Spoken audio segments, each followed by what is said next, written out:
রাজধানীর উত্তরা পশ্চিম থানায় চাঁদাবাজির অভিযোগে ৩ জনকে গ্রেফতারের পর একদল লোক থানায় হামলা চালিয়েছে।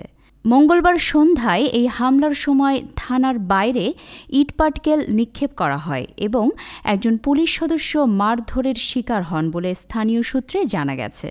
ঢাকা মহানগর পুলিশের গণমাধ্যম শাখার উপকমিশনার মোহাম্মদ তালিবুর রহমান জানান, কয়েকজনকে গ্রেফতারের ঘটনায় কিছু লোক উত্তেজিত হয়ে থানায় ইটপাটকেল নিক্ষেপ করেছে। পরিস্থিতি নিয়ন্ত্রণে আনতে পুলিশ দ্রুত ব্যবস্থা নেয়। স্থানীয় সূত্রে জানা গেছে, বিকেলে উত্তরার গাউসুল আজম অ্যাভিনিউ থেকে চাঁদাবাজির অভিযোগে ৩ জনকে আটক করে পুলিশ।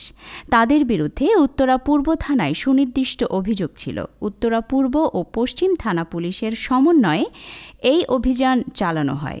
গ্রেফতারের পর তাদের উত্তরা পূর্ব থানায় নেওয়া হয়। তবে তাদের সমর্থক বলে পরিচিত একদল লোক থানায় গিয়ে বিক্ষোভ শুরু করে এবং উত্তরা পশ্চিম থানায় হামলার চেষ্টা চালায়। হামলা ও হট্টগোল নিয়ন্ত্রণে আনতে পুলিশের উত্তরা অঞ্চলের ঊর্ধ্বতন কর্মকর্তারা দ্রুত পদক্ষেপ নেন এবং পরিস্থিতি স্বাভাবিক করেন।